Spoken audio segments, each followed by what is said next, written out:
복이 많은 가족은 다 이유가 있습니다. 이 세상의 모든 부모들은 자녀들이 잘 되고 한평생 건강하고 편안하게 살길 바랍니다. 열심히 일해서 자녀에게 많은 재산을 물려주려고 노력합니다.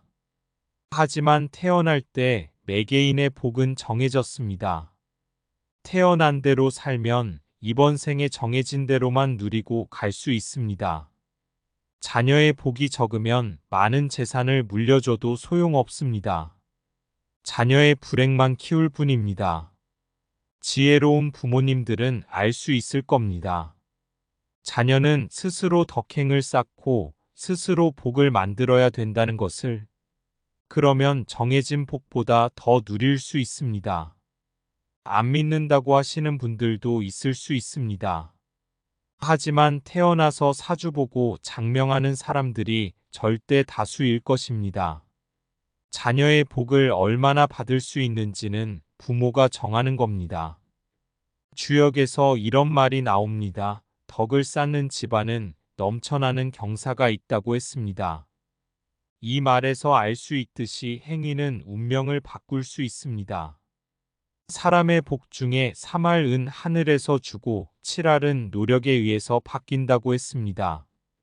타고난 복은 은행의 적금과 같아서 다 쓰면 없고 애군이 닥쳐도 막을 힘이 없습니다. 선을 닦고 선을 향하는 건 은행에 계속 복을 입금시키는 것과 같습니다. 현대인들은 이런 상식을 잘 모릅니다. 물질이 풍성한 시대에 태어나 어릴 적부터 자녀에게 제일 좋은 것만 먹이고 제일 좋은 것만 쓰게 하고 귀족 학교 다니고 아이들의 행복을 위해서라면 많은 돈을 씁니다. 하지만 지금 아이들은 대다수 부모 말도 안 듣고 엇나가는 아이들이 점점 많아지는 추세입니다. 원인을 보자면 부모가 자녀가 가지고 태어난 복을 너무 빨리 다 써버려겠기 때문입니다. 아이한테 쓰는 단돈 100원이라도 다 자녀의 복입니다. 자녀가 이 세상에 태어나 복덕을 쌓을 능력이 없는데 부모들이 자녀에 대한 지나친 사랑으로 자녀들의 복을 앞당겨 써버린 겁니다. 가난한 집안 아이일수록 빨리 가장 역할을 합니다. 진짜 자녀를 사랑하신다면 지금부터 자녀들이 스스로 복을 쌓을 수 있게 가르치셔야 합니다. 부모가 덕을 쌓으면 자녀도 수혜를 봅니다. 처음 수혜를 받는 자는 당연히 덕을 쌓은 사람입니다. 선을 실천하는 집안은 무조건 복이 따르기 마련입니다. 이런 복은 자녀 내지는 자손까지 음덕으로 내려갑니다. 금을 모아서 자녀들에게 남겨주면 금을 지켜내지 못하게 되고 책을 모아서 자녀들에게 남겨주면 책을 읽지 않습니다. 단 조상이 남긴 음덕은 없어지지 아니하며 자손들에게 전달될 것입니다. 부모가 나무를 심으면 후대는 시원한 그늘에서 지낼 수 있듯이 부모가 덕을 쌓으면 후손들에게 음덕으로 물려줄 수 있습니다. 때문에 아이들에게 음식, 복장 모든 면에서 타인과 비교하는 습관을 없애야 합니다. 가정 환경에 따라 깨끗하고 따뜻하게만 입고 건강하게 먹으면 됩니다.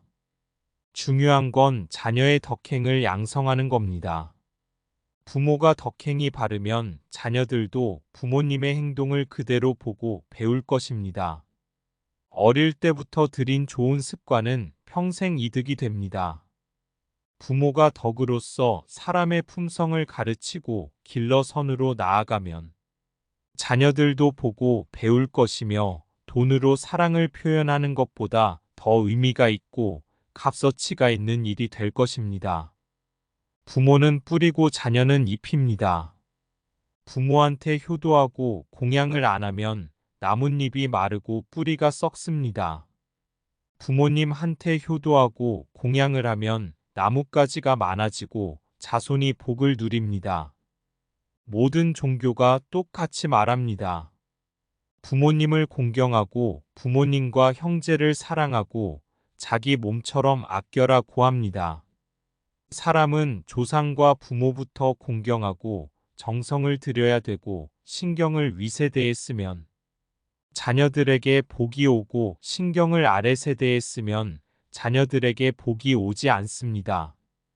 자녀들이 유아 시기부터 부모한테 공경하고 효도하는 모습을 보여준다면 자녀들도 복을 누리게 될 것이고 자연적으로 좋은 방향으로 성장하게 될 것입니다.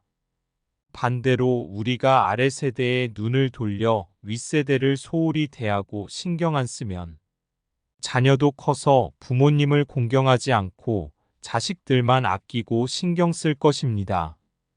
뼈대가 있는 재벌집 자녀들을 한번 보세요. 부모님과 우서른들에게 매우 공손합니다. 유럽도 뼈대 있는 집안은 우서른들에게 매우 공손합니다. 이건 큰 복을 누적하는 것입니다. 한 집에서 어른이 덕을 쌓아야 집이 행복하고 어른이 덕을 쌓지 못하면 가정이 불행합니다. 가족의 어른신의 품성이 전체 가족의 운명을 결정하는 것과 같습니다. 부모가 많은 덕을 쌓을수록 자녀에게 복이 오고 부모가 덕을 쌓지 않고 악행을 행했다면 가족이 몰락합니다. 보시다시피 자녀의 운명은 부모의 손에 있다고 보시면 됩니다. 부모가 공짜를 좋아하면 자녀가 불행하고 부모가 성실하고 너그러운 마음을 가진다면 아래 세대에게 행복이란 씨앗을 심어 놓은 것과 같습니다. 공짜를 좋아하고 수단과 방법을 가리지 않고 타인의 이익을 해친다면 잠깐의 혜택은 볼 수 있지만 나중엔 재앙으로 돌아옵니다. 자신을 해치고 자손까지 해치는 것입니다. 매사마다 인과가 따르고 자연적으로 후대에 넘어가게 됩니다. 일시적인 탐욕은 재앙의 근원이 됩니다. 가지고 태어난 복은 다 쓰면 회복이 어렵고 공짜로 생긴 이익을 좋아하면 스스로 복을 빨리 소진하는 것입니다. 손해를 보는 건 겉보기엔 상황이 억울해 보이지만 복을 쌓는 것입니다. 인생을 살면서 다른 사람을 괴롭히지 않으면 하늘에 떳떳할 수가 있습니다. 양심에 부끄럽지 않게 살아가야 복이 있는 사람이고 자녀들도 그 복을 받을 수 있습니다. 모든 사람은 생각이 다르고 행동도 다르고 업장도 다릅니다. 모든 사람의 깨달음도 다르고 성취도 다릅니다. 선한 생각을 하고 선한 행동을 하면 자연적으로 선한 결과를 얻게 됩니다. 대대손손 명망이 있는 집안을 보면 도덕 교육이 더 체계적이고 완벽합니다. 세상에서 일어나는 일은 단 하나도 그냥 일어나는 일이 없습니다. 좋은 일도 그렇고 나쁜 일도 그렇습니다.